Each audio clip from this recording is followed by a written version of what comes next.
नमस्कार, बहुत स्वागत है आपका। धनु राशि अग्नि तत्व की राशि है और बहुत ही ज़्यादा बुद्धिमान होते हैं, साहसी होते हैं, नेतृत्व के गुण होते हैं, सबको साथ लेकर चलना और सबका एक साथ एक ग्रुप में होना, ये भी इनको ही श्रेय जाता है क्योंकि बिंदास होते हैं। जो भी है सामने है और पीठ पीछे कभी कुछ नहीं कहते। ये हैं धनु वाले। शालीन तरीके से रहते हैं, जीवन को जीना इन्हें आता है, एंजॉय करते हैं लाइफ को मदमस्त होकर। कितना भी दुनिया ठोकर दे पर अपने तरीके से ही जीवन जिएंगे। अब थोड़ा और आगे बढ़ें तो हमारे ज्योतिष में कहा जाता है कि धनु वालों के तरह व्यक्तित्व बहुत कम लोगों के पास ही होता है, क्योंकि आपके पास जो है वो किसी के पास नहीं। आप अद्भुत व्यक्तित्व के स्वामी होते हैं और यहाँ पर भगवान सूर्य आपका भाग्योदय करते हैं।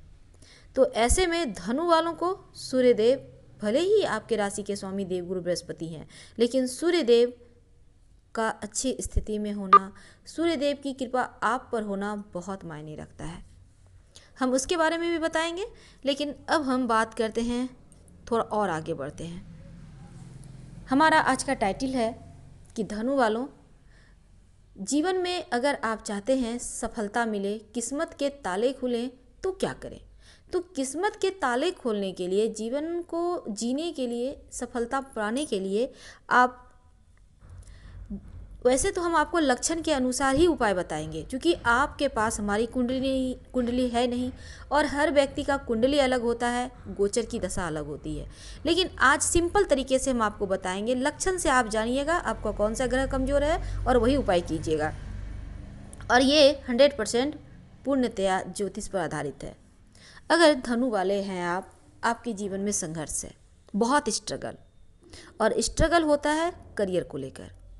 बाकी मामलों में धनु वालों को संघर्ष नहीं होता, क्योंकि ये बिंदास अंदाज में जीवन जीते हैं, छोटी छोटी बातों में परेशान नहीं होते और इसलिए ये छोटी चीज़ों पे बहुत हल्के में लेते हैं और जहाँ इन्हें लगता है कि यहाँ पर सर लगाना है तो वहीं पर लगाएंगे, बाकी ये मस्त रहते हैं।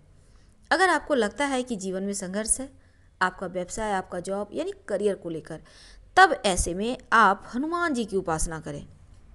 वैसे तो हमने पहले भी आपको बताया है, तो बहुत सारे दर्शक कहते हैं कि तांबे के बर्तन से पानी पीने से किस्मत कैसे बदलेगी, संघर्ष कैसे कम होगा। अभी हमने आपको बताया कि सूर्य यहाँ पर आपका भाग्योदय करते हैं और सूर्य का धातु है तांबा। अब ये तांबा ही आपका भाग्योदय करेगा। रात में तांबे के बर्तन में पानी रखें और उसी को पिए। तांबे के जग का ही यूज करें सारा दिन पानी पीने के लिए, या तांबे का ग्लास का। यकीन मानिए 1 से सवा महीना में ना चेंज हुआ तो फिर आप हमें कहना। अब हम थोड़ा और आगे बढ़ते हैं। ये तो हमने बात की जीवन के संघर्ष की। अब हम बात करेंगे भगवान सूर्य की, हमने कर चुकी। अब बात कर रहे हैं मंगल देव की। धनु वाले जो होते हैं ना, अगर हम बात करें आपका यहाँ कुंडली में अगर मंगल भारी है, तब जीवन में कौन सी समस्या आती है और किस्मत का साथ पाने के लिए क्या करें। मंगल अगर लग्न में यानी पहले खाने में 4, 7, 8 और 12वें खाने में हो तो व्यक्ति मांगलिक होता है। और धनु वालों, मंगल यहाँ बहुत महत्वपूर्ण भी होता है धनु वालों के लिए, क्योंकि संतान और शिक्षा दोनों को ही मंगल नियंत्रित करता है। संतान कैसी होगी, आपकी शिक्षा कैसी होगी, आपका दिमाग कैसा होगा, ये भी मंगल बताता है धनु वालों का।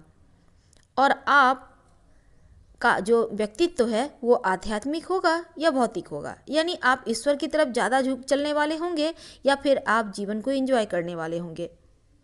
तो ये चीज़ें भी मंगल बताता है। मंगल जिम्मेदार होता है। आपको एक छोटा सा काम करना चाहिए। करेंगे क्या? मंगलवार को आप हनुमान चालीसा का पाठ तो करना ही है, आपको निश्चित फायदा होगा। और दूसरी तरफ अगर मंगल आपका भारी है, यानी 1, 4, 7, 8, 12 में है, तो इसका मतलब है आप मांगलिक है।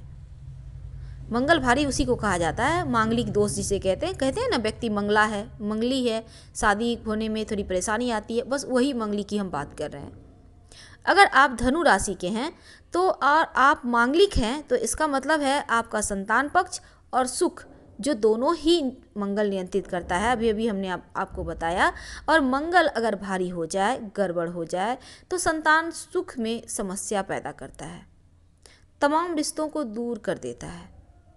तो यहाँ पर सबसे पहला काम, भगवान सूर्य के सामने रोज हनुमान चालीसा का पाठ करें, खड़े होकर या बैठकर आपकी मर्जी, और सलाह लेकर मूंगा पहने। याद रखिएगा, सलाह लेकर मूंगा पहने, बिना सलाह के मत पहनिएगा। अब हम थोड़ा और आगे बढ़ते हैं। अब बात करेंगे हम बुद्ध की। बुद्ध जो बुद्धि के कारक है, व्यक्ति को बुद्धिमान बनाते हैं, जीवन में आप कितना ज़्यादा चीज़ें बेहतर कर सकते हैं वो बताते हैं। तो धनु राशि की कुंडली में अगर बुध कमज़ोर है, गड़बड़ है, तब क्या होता है? देखिए, बिना बुध के धनु वाले ना तो आपकी शादी होगी और ना ही आपका करियर और रोजगार स्थिर होगा। अगर आपका करियर रोजगार स्थिर नहीं हो पा रहा, आपका विवाह भी नहीं हो पा रहा है, तो इसका मतलब है बुध कमज़ोर है। और बुध के कमज़ोर होने से वैवाहिक जीवन में समस्या भी आती है। अब आप सोचेंगे, गुरु वैवाहिक जीवन का, शुक्र वैवाहिक जीवन का कारक है, तो बुध क्यों? हर कुंडली के हर ग्रह के अलग अलग प्रभाव होते हैं, और बुध को मजबूत करने के लिए आप ढेर सारे हरे पौधे लगाइए और देखभाल कीजिए। बस इतना ही काफ़ी है, ज़्यादा कुछ करना नहीं है। और आपको हम किसी दिन और विस्तार से बताएंगे, लेकिन अभी इतना जान लें। अब हम बात करते हैं शुक्र की। देखिए, ये जो धनु वाले होते हैं ना, धन उतना ही जीवन में चाहते हैं जितने में ज़िंदगी आराम से कट जाए। बहुत ज़्यादा तनाव लेकर धन कमाना नहीं चाहते, लेकिन फिर भी आपको लगता है कि धन संबंधी परेशानी है। हमने कहा, आपको शुरुआत में ही कह दिए, लक्षण पर अनुसार हम आपको लक्षण के अनुसार उपाय बताएंगे। अगर आपको लगता है कि जीवन में धन आ नहीं रहा, बहुत समस्या है, तब शुक्रवार के दिन शाम के समय एक चांदी का छल्ला जरूर पहन लें, अंगूठे में। महिला है तो बाएं अंगूठे में, पुरुष हैं तो दाहिने अंगूठे में। वैसे तो धनु वालों को हमने कहा है कि सोना ज़्यादा सूट करता है, लेकिन अगर आपको लगे कि शुक्र यहाँ गड़बड़ थोड़ा चल रहा है, तो उसको भी मजबूत करना जरूरी है। पतला सा छल्ला पहनिएगा, और शुक्रवार के दिन खट्टी चीज़ मत खाइएगा। दही है, इमली है, और भी बहुत सारी खट्टी चीज़ें आती है, सॉस है, अचार हैं, ये सभी मत खाइएगा, नहीं तो शुक्र आपका और भी ज़्यादा कमज़ोर हो जाएगा। अब हम आपके पास असली टॉपिक लेकर आते हैं कि किस्मत का साथ पाने के लिए क्या करें। अगर हम आपके राशि की स्वामी की बात ना करें तो अधूरी रह जाएगी फिर। देखिए, आपके जो देवगुरु बृहस्पति हैं, ये आपके राशि के स्वामी हैं, इन्हें बेहतर करना तो बनता है। दूसरी तरफ आपका भाग्योदय करते हैं भगवान सूर्य। अब देवगुरु बृहस्पति को मजबूत हर हाल में करना है। आप सलाह लेकर एक पुखराज पहन सकते हैं। अगर पुखराज नहीं पहन पा रहे हैं, क्योंकि महंगे रत्न हैं, तब ऐसे में पीली हल्दी की गांठ। अब आप सोचिएगा, गांठ क्या है? खड़ी हल्दी, जिसका पाउडर बनाने पर ना पाउडर होता है, बाकी खड़ी हल्दी तो खड़ी हल्दी है, आपको किराने की दुकान में मिल जाएगी। आप ले आइए, पीले धागे में उसे अच्छे से बांधकर बृहस्पतिवार के दिन सुबह नहा धोकर पहन लें, गले में या बाह में। और 6 महीने के बाद इस पुराने वाले को कहीं मिट्टी में दबा दीजिएगा, नया फिर इसी विधि से धारण कर लीजिएगा। दूसरी बात, आप चाहें तो सोना का या पीतल का, सोना हर कोई बहुत महंगा है, पहन भी नहीं पाते हैं बहुत सारे लोग, तो ऐसे में क्या होगा ना, पीतल पहने, ये भी आपको सूट करेगा। तो पीतल का छल्ला अपने दाहिने हाथ की इंडेक्स फिंगर, यानी अंगूठे के पास वाली जो उंगली होती है, तर्जनी उंगली ना, उसमें बृहस्पतिवार के दिन सुबह में धारण कीजिए। आपका स्वभाव अच्छा होगा और आपका व्यवहार बेहतर होगा, और आपको यहाँ पर कार्यों में भी सफलता दिलाएगा। याद रखिए, पीतल का या सोना का छल्ला आपके पास जो है, आप वही पहनिए। और इस कार्य में सफलता दिलाने के साथ आपकी जो पेट की समस्या है, उससे भी राहत मिलेगी। अगर जीवन में आप चाहते हैं कि देवगुरु बृहस्पति मजबूत हो, तो रोज नहाने के बाद हल्दी का या केसर का तिलक खुद के माथे पर लगाएं। कैसे लगाएंगे? एक छोटी सी कटोरी में 1-2 चुटकी हल्दी ले लें या केसर ले लें, उसमें पानी डाल दें, दोनों में से कोई एक ही तिलक लगाना है।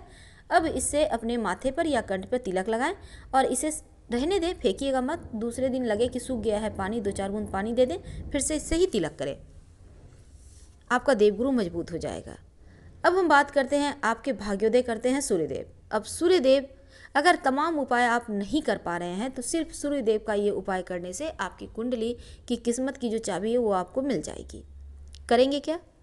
एक तो किस्मत भी साथ देगा और संतान की समस्या भी दूर होगी, दोनों ही काम होगा।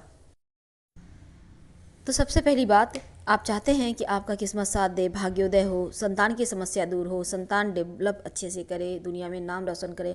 अभी बहुत सारे हमारे धनु वाले दोस्त कह रहे हैं संतान जब से 7.5 शुरू हुई है संतान नहीं आ पा रहा है जीवन में। तब ऐसे में संतान अगर आपको नहीं हो पा रहा है तब भगवान सूर्य की आराधना जरूर करें।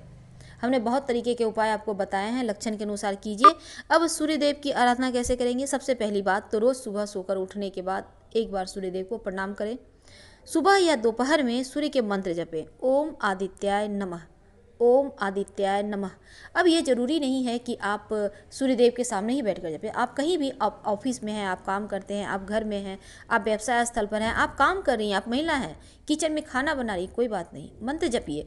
मंत्र जप करने में दोष नहीं है, सिर्फ जूठे मुँह मत जप कीजिएगा। और जिस दिन लहसुन प्याज खा सकते हैं कोई दिक्कत नहीं है, पर मांस मत, यानी नॉन वेज खा रहे हैं उस दिन आप नॉन वेज खाने के बाद मत जपिएगा, खाने के पहले जप सकते हैं। नॉन वेज वगैरह बनाने के समय भी मत जपिएगा, सॉरी। तो ऐसे करके आप सूर्य को मजबूत कर सकते हैं। हम आपसे अब विदा लेते हैं। पसंद आए तो लाइक कर सब्सक्राइब करें।